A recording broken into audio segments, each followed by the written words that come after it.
sumamba, magpasalamat sa ating Panginoon.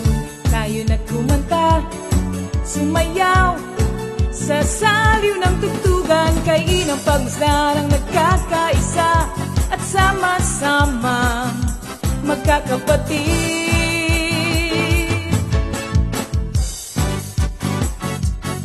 Tayo na sumamba, kumanta, tayo na sumamba, sumayaw kay Jesus. Kayo na at sumamba, magpasalamat sa ating Panginoon. Tayo na kumanta, sumayaw sa saliw ng tugtugan, kay inang pagmasdan ang nagkakaisa at sama-sama magkakapatid. Kay Jesus ang iyong problema. Magdasal, maghintay, magtiwala. Sa oras ng pangangailangan, si Jesus ang katugunan. Si Jesus ang ating Panginoon, kailanman di kanya iiwan. Si Jesus ang ating Panginoon, kasama sa lahat ng oras. Papuri at pasasalamat tanging sa'yo, alay. Tanging sa'yo, alay.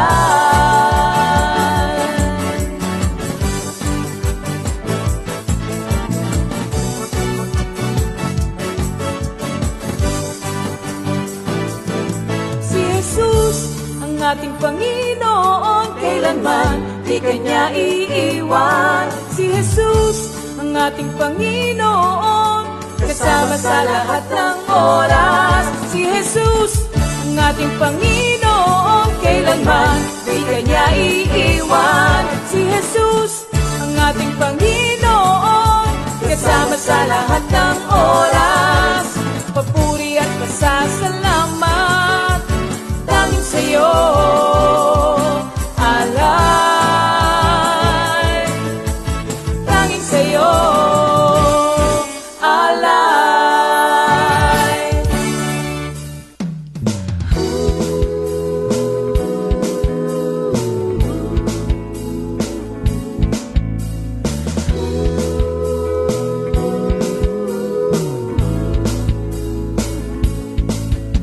Pinagpalang buhay ang kaloob ng Diyos sa lahat ng tao. May takot sa Kanya. Pinagpalang buhay ang kaloob ng Diyos sa lahat ng tao. Nagtitiwala. Praise the Lord! Purihin ang ating Panginoong Diyos. Welcome once again to Charismatic Outreach Ministries Foundation Incorporated Midweek Bible Study. Yan. So, are we all excited once again? Amen. Para tayo ay muling makarinig ng salita ng ating Panginoong Diyos na siyang nagiging gabay natin sa ating araw-araw na buhay. But before anything else, tayo muna po ay manalangin. Hallelujah, hallelujah, hallelujah. Purihin ka, dakilain ka, luwalhatiin ka, O Diyos amang banal at makapangyarihan sa lahat.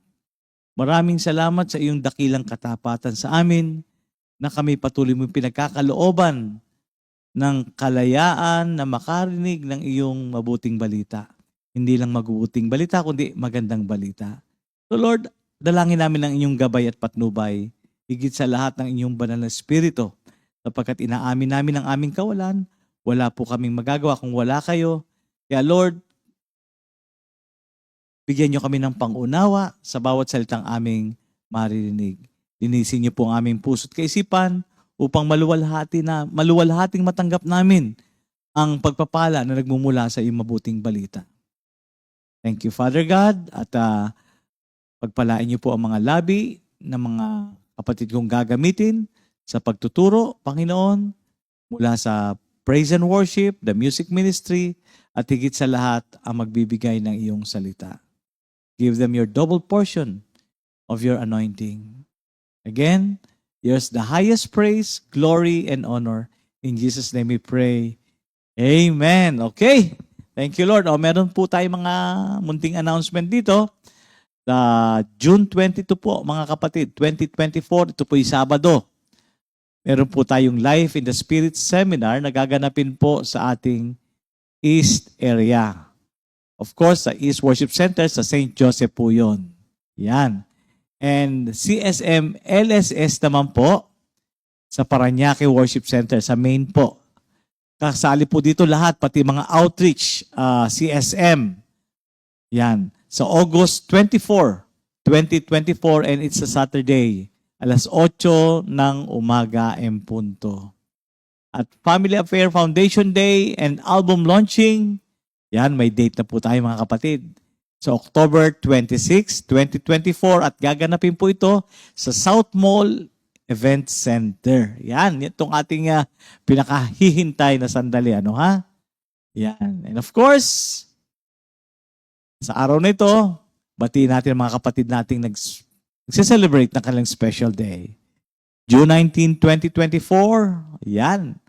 Birthday ng aking Ate Joy. Joy Belmonte. Happy birthday, kapatid. Yung Joy, ang talagang pangalan po niyan, ibubuko ko Joselina. Yan. June 19, di ba birthday ni Jose Rizal? Yan. Okay. Name after, ano? Yan. And of course, ang ating kapatid from Kailaway, Sister Josie Gilido, Sister Rizalyn Celestra. Happy birthday, sis. Sister Sarina Nievera. Yan. And Sister Josie Pilapil, happy birthday, sis. And Vince Karaos. And finally, Sister Shai Sulaiman or Suliman.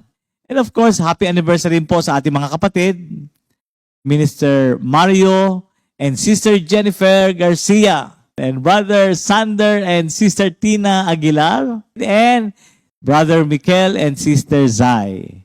Happy birthday and happy anniversary. God bless you all. Enjoy your day.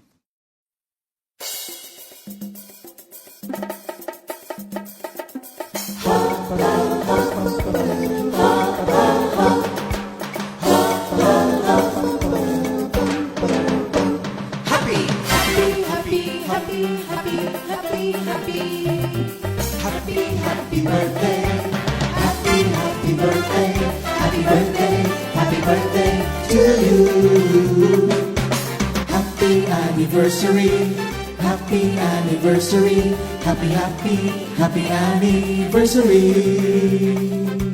Happy anniversary. May the good Lord bless and keep you, may the Lord's light shine upon you. Happy anniversary to you. Happy birthday to you.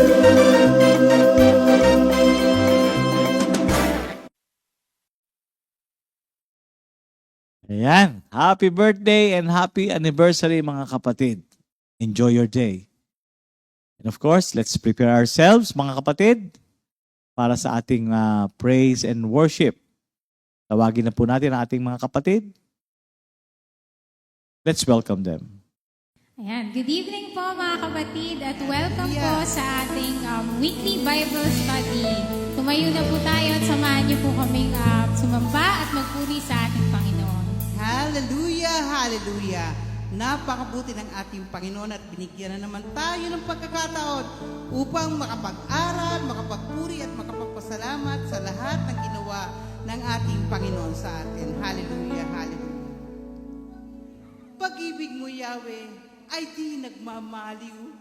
Sa tuwi-tuwina'y aking aawitin. Katapatan mo ay walang hanggan. Pag-ibig mo ay walang katapusan.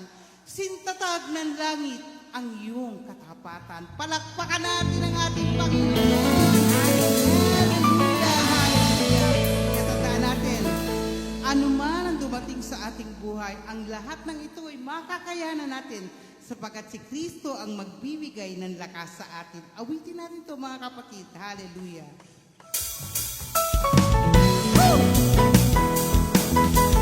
Ang lahat ng ito ay magagawa ko dahil sa lakas sa kaloob ni Kristo.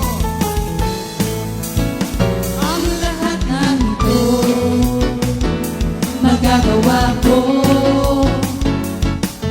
Dahil sa lakas ng kaloob sa akin ni Kristo, ang lahat ng ito'y magagawa ko. Dahil sa lakas ng kaloob sa akin ni Kristo, ang lahat ng ito'y magagawa ko. Dahil sa lakas ng kaloob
Panginoon.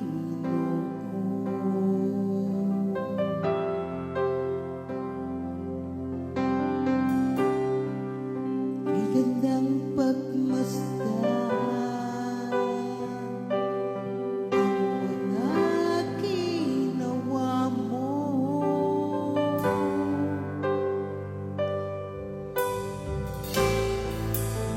Sala ko'y pinatawad mo. Minahal mo ako ng lubos. Hallelujah. Ako'y awit sa'yo, O Panginoon, O Panginoon.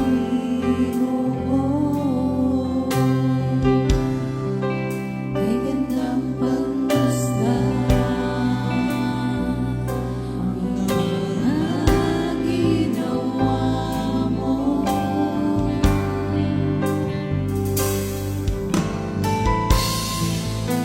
Sala ko'y pinatawad mo.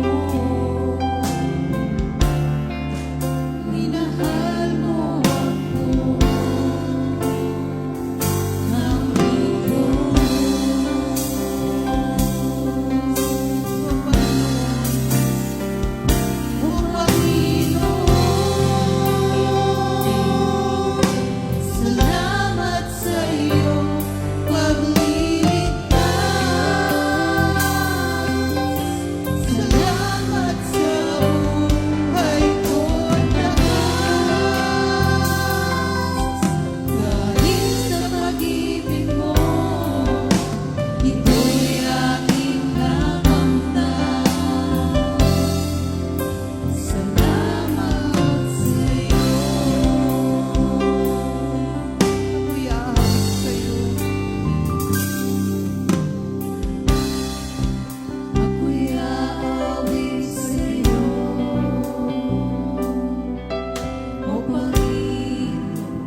Glory, hallelujah. Purihin ang andakilang Diyos. Maraming salamat.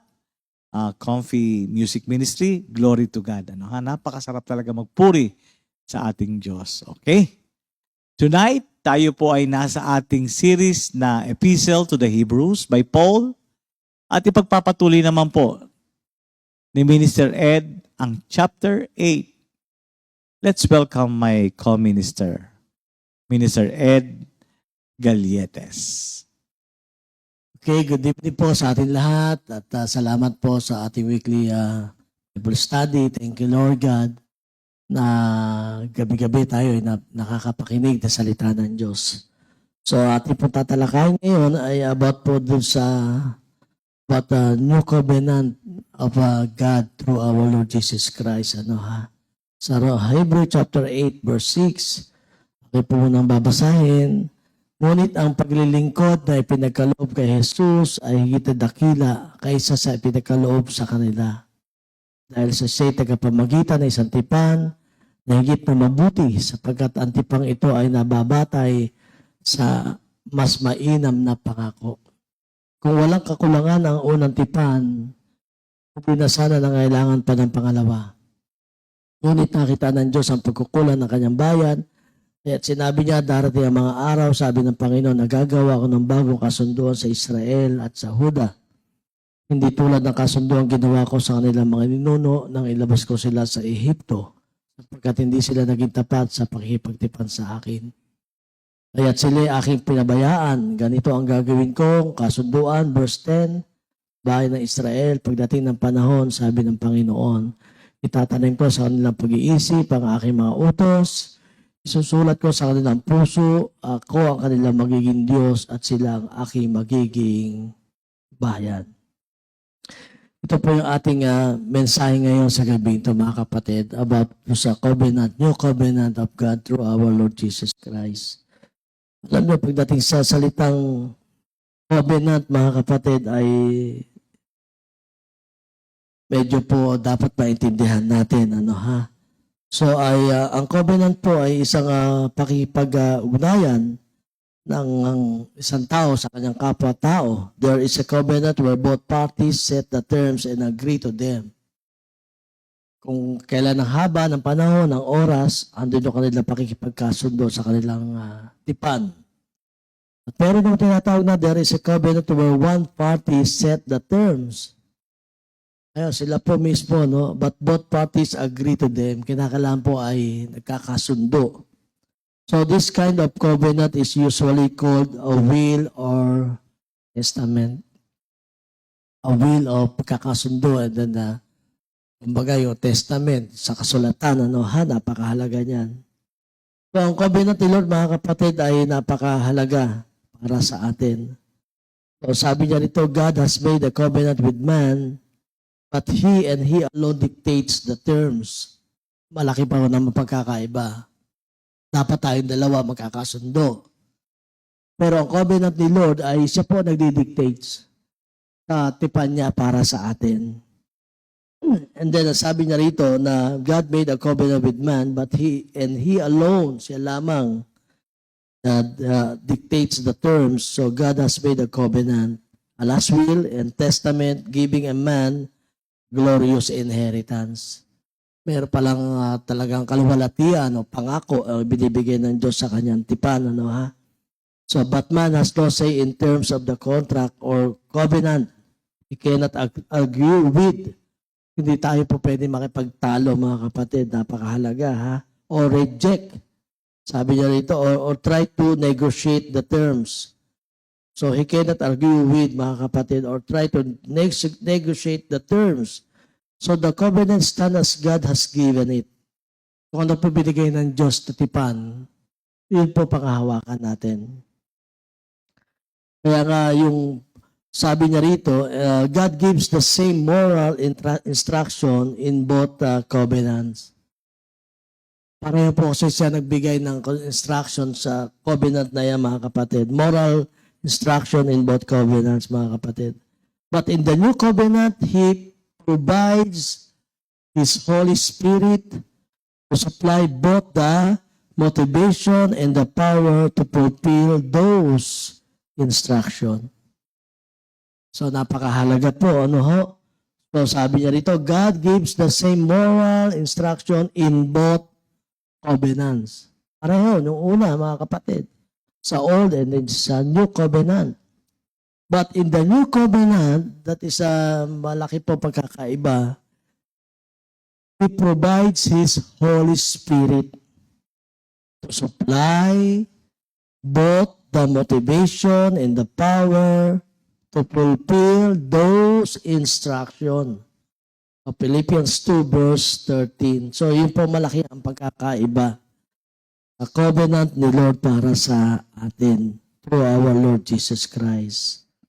Kaya sabi niya rito, ang covenant ni Lord, man either accepts or rejects the terms of the covenant, the will and testament of God.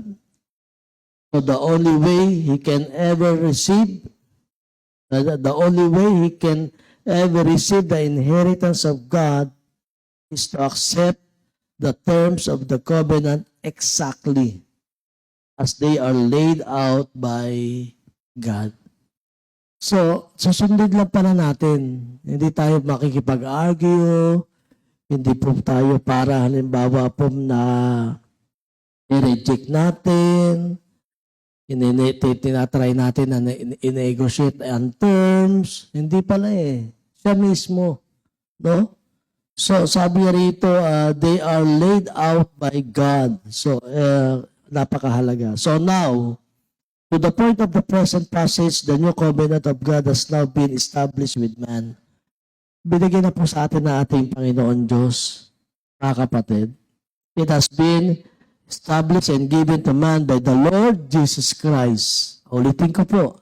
It has been established and given to man sa atin by the Lord Jesus Christ. Jesus Christ is the minister of the new covenant, and it is far superior to the old covenant. Mga kapatid, the best po siya, pinaka-superior. Superior means highest in rank or authority, mga kapatid, na binibigay sa atin ng Panginoon Diyos. Now, let us start, mga kapatid, itong ating pinag-usapan. Number 1, the new covenant is founded by a perfect mediator. Verse 6. But now, sabi niya, had he obtained a more excellent ministry, by how much also he is the mediator of a better covenant, which was established upon better promises. Yung covenant niya sa new covenant, meron pong better promises na nakapaloob para sa kanyang covenant. And then number 1, mga kapatid, a new covenant niya, it's a mediator. The new covenant is founded by a perfect mediator. So, Jesus Christ. So, the word mediator, mesites. The word mesites means someone who stands between two parties and brings them together. So, siya po yung nasa gitna para po nagkakaroon ng pagkakasundo, nagkakaayusan. Diba sabi ng 1 Timothy chapter 2 verse 5, si Jesu Kristo ang siyang tagapamagitan natin sa Diyos at sa tao. Kaya sabi niya rito, for there is one God, isa ang Diyos, and one mediator between God and man, who is the man Christ Jesus. 1 Timothy chapter 2 verse 4, mga kapatid. Isa ang Diyos natin at isa ang tagapamagitan natin sa Diyos ang ating Panginoong Jesucristo. So, well, tuloy pa rin tayo, mga kapatid. So, the mediator is a negotiator. Pagka may mga problema tayo, siya po nag-aayos sa middle person, an arbitrator, a go-between. So, this is Jesus Christ. But there is one distinct itong ating mediator and unique difference between Jesus Christ and human mediators. Kaya Jesus Christ is the perfect mediator, mga kapatid. He is the mediator chosen by God Himself to stand between God and man. to stand between God and man. So Jesus Christ was chosen to be mediator because He is perfect. Our Lord Jesus Christ is perfect, mga kapatid. And then sabi niya, He present the terms of the covenant perfectly. He does not lie, kaya nga perfect. Deceive, He does not lie, He does not deceive, He does not twist or change or add to, take away from, or misrepresent the terms of God's covenant. Hindi po pwedeng kayang gawin kasi siya po yung sinugo ng ating Panginoon Diyos. Isa po kanilang layunin. He spells out and proclaims the truth of the terms clearly and perfectly. Kaya kung titingnan natin, mga kapatid, dito sa ating pinag-uusapan, and for this cause, He is the mediator of the New Testament, sa bagong tipan. At by means of death, sa kanyang kamatayan, for the redemption of the transgression, tubusan sa lahat ng ating mga kasalanan, that were under the first testament. Siya yung una. Testament day, which are called might receive the promise of eternal inheritance. Hebrews chapter 9, verse 24. Di ba? Kaya yung chapter 9, verse 24 ay napakahalaga po, mga kapatid. Tingnan po natin sandali, basahin natin. Verse 24, sapagkat si Kristo ay hindi pumasok sa isang dakong banal na ginawa ng tao, ng larawan, lamang ng tunay. Hindi siya pumasok sa dakong banal na ginawa ng tao at larawan, lamang ng tunay. Sa langit mismo siya ay pumasok at ngayon nasa harap na siya ng Diyos na namamagitan para sa atin. Yan po napakahalaga. And then the second, mga kapatid, sa covenant the new covenant is founded on a better promises. Ang pangako na kanyang tipan ay may magandang pangako ang Diyos sa atin sa kanyang pakikipagtipan sa atin, mga kapatid. So the new covenant is founded on a better promises. Note, the new covenant itself is a better covenant than the old covenant because of the better promises. May maganda pong pangako ang Diyos.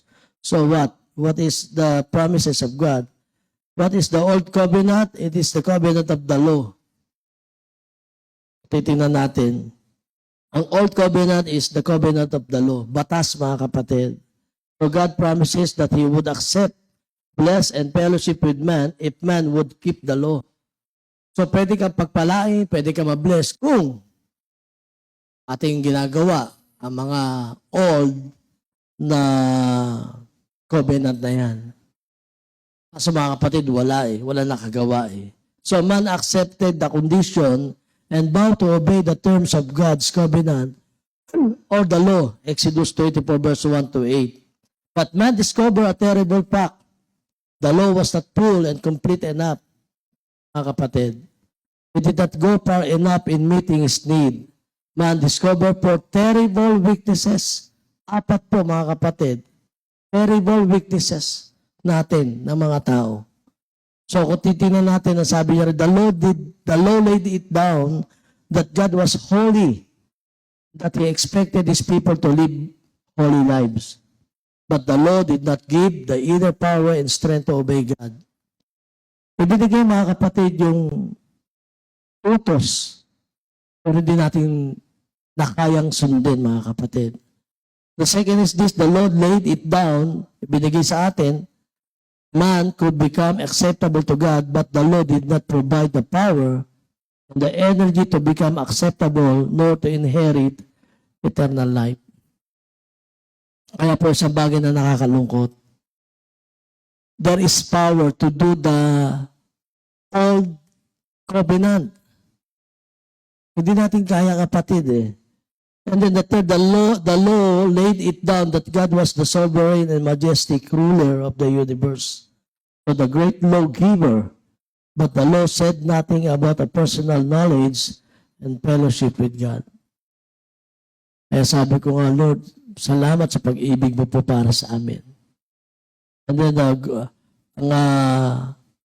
weaknesses, mga kapatid, the four terrible weaknesses, the law laid it down that God was strict and stern, just and holy. Yun po ang batas, mga kapatid. But the law said nothing about God's love and mercy or about His forgiveness. Medyo parang talagang malaki ang pagkakaiba. So this is where the new covenant is better than the old covenant. So pinakikita rito sa ating ngayon, ang new covenant is better than the old covenant. Totoo naman yun kasi new Merong old covenant, di ba? So the new covenant is founded on much better promises. Every one of these shortcomings of the old covenant are met in the promises of the new covenant. So titingnan natin, napakahalaga. Ang bagong tipan o bagong pakikipagtipan ng Diyos ay natagpuan natin na mas higit, mas better ang promises na ito. So every one of the shortcomings of the old covenant, mga hindi nakasunod, mga kapatid, are met in the promises of the new covenant. So tinagpo tayo, mga kapatid, pagdating sa new covenant.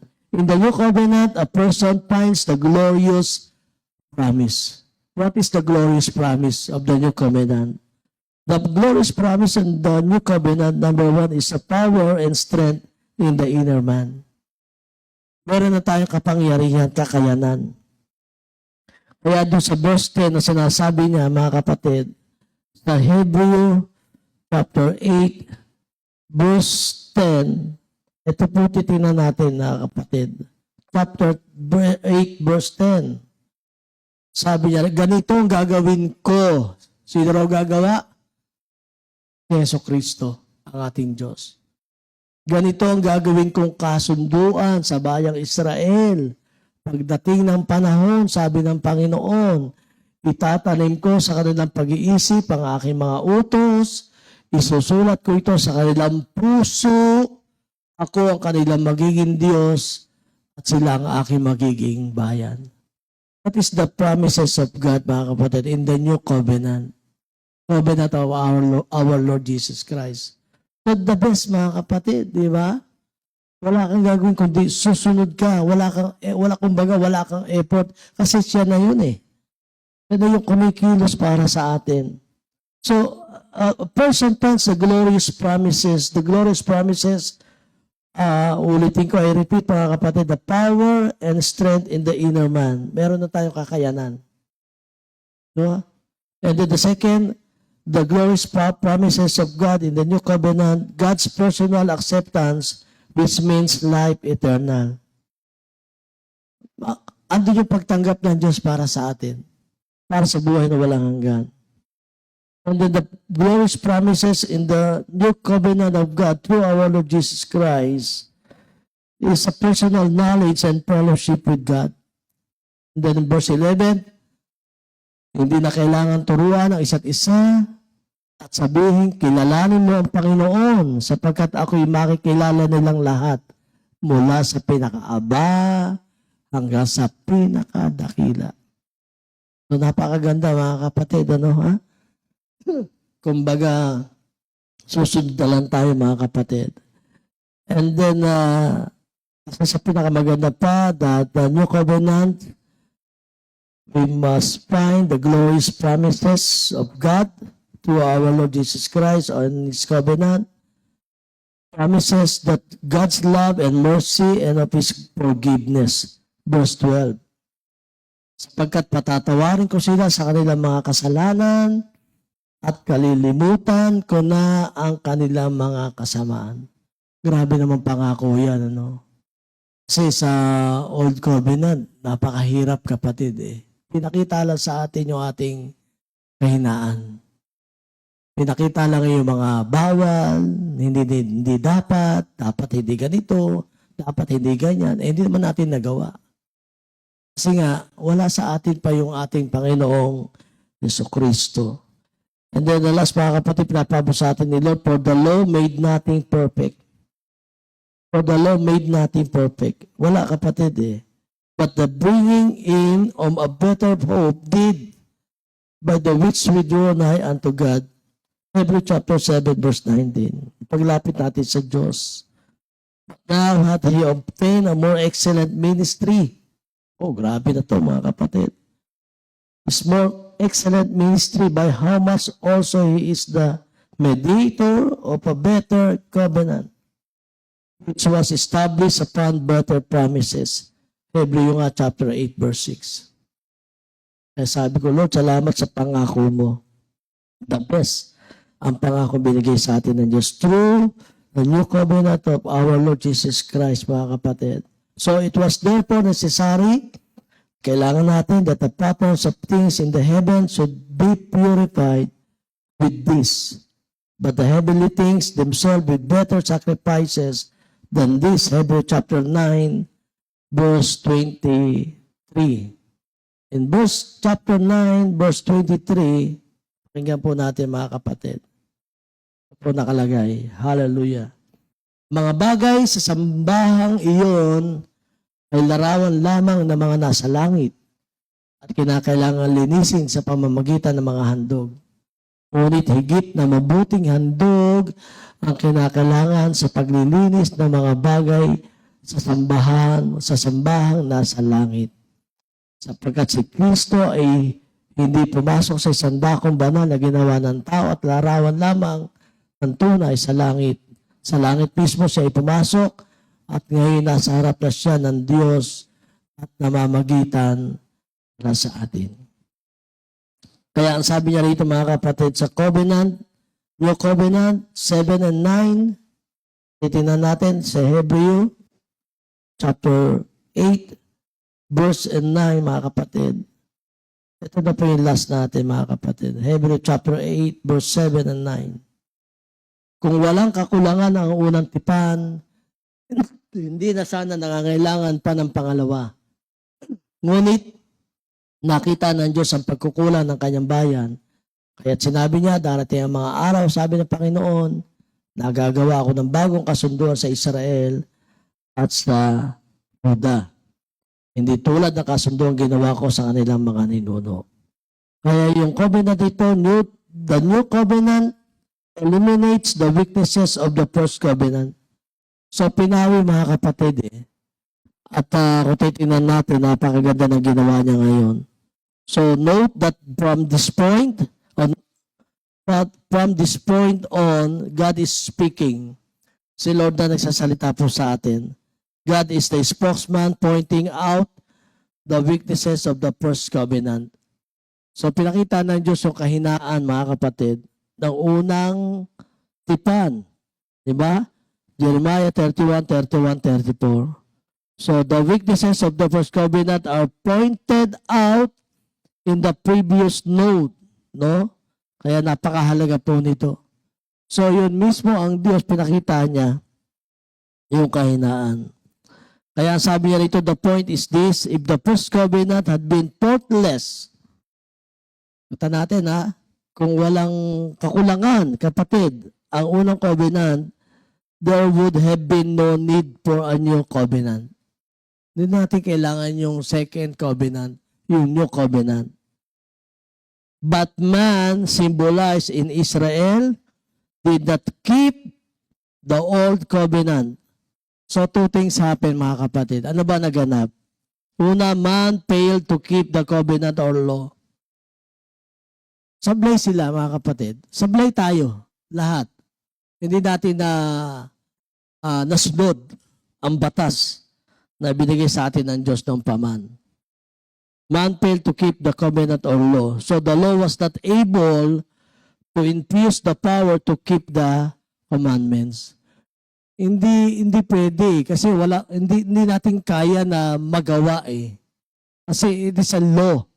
Ito ay isang batas lang. That is the walang power eh. Wala yung power ng Holy Spirit. But the new covenant, mga kapatid, there is the power of the Holy Spirit to do the will of God. To do His will. No? So yun yung pinapaabot sa atin ni Lord. So the law was not able to infuse the power to keep the commandments. So therefore, God had to do something or else man would be lost eternally. Kaya yung verse 8 po, napakahalaga niyan. Kaya may ginawa sa atin ang ating Panginoon. Kaya nga sabi niya rito, kung titingnan natin, God to do something or else man would be lost eternally. This is the glorious gospel, the wonderful news of the new covenant. So God did something. Ginawa ng Diyos sa isang bagay. The words, I will make a new covenant. I will make a new covenant. And note, the new covenant differs entirely, mga kapatid. Kumbaga, sa kabuuan, mga kapatid, from the old covenant made with Israel when God led them out of Egyptian slavery under Moses. So, malaki po ang pagkakaiba, mga kapatid. So, tingnan natin yung thought, mga kapatid. So, God given us a glorious promise and hope in the new covenant. So, yung new covenant natin, there is a glorious promises or promise and hope in the new covenant. As will be seen in the next point. But we must always remember, lagi po natin alalahanin, that God rejected Israel because they did not keep the old covenant. So this certainly, mga kapatid, means that He will reject us. Kung pwede tayo ma-reject, kapatid, if we do not keep the greater covenant.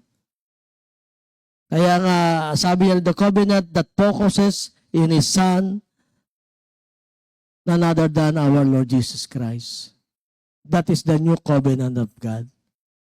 Kaya nga, kung sakali, yung mga nakaraan, sabi niya rito, ay yung nireject ang Israel because they did not keep the old covenant. So this certainly means that He will reject us. Pwede rin maganap sa atin na tayo i-reject ni Lord if we do not keep the greater covenant. So the greater covenant is the covenant that focuses in His Son, our Lord Jesus Christ. Kaya therefore, we conclude that a man is justified by faith. Pinawalang sala tayo ng Diyos dahil sa ating pananalig kay Jesus Christ.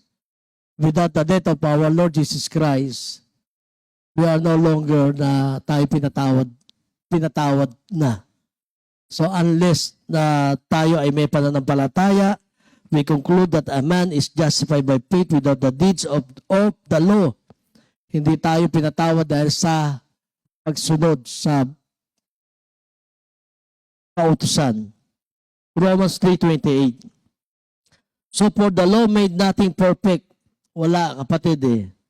Wala nagawa. But the bringing in of a better hope did, by the which we draw nigh unto God. Hebrews chapter 7 verse 19. So sa paglapit natin sa Panginoon, napakahalaga. Confess our Lord Jesus Christ as Lord our Savior ng ating buhay. No? And verse 19, for our conclusion, sabi niya rito sa verse 19 ay napakahalaga. Sapagkat walang sino man magiging ganap sa pamamagitan ng kautusan ni Moses, higit na mabuti ang bagong pag-asa tinanggap natin ngayon. Higit na mabuti ang pag-asa tinanggap natin ngayon. Pag-asang tinanggap natin ngayon sapagkat sa pamamagitan nito'y nakalalapit tayo sa Diyos. So meron na po tayong access ngayon, di ba? To come into the presence of God.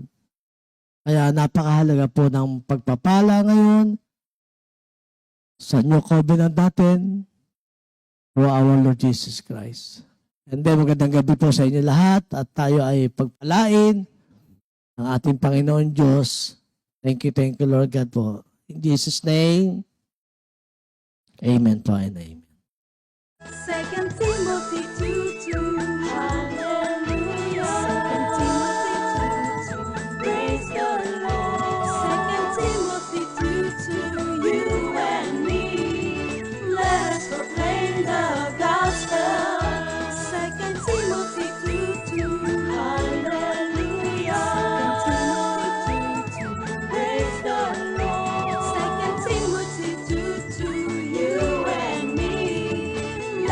proclaim of God.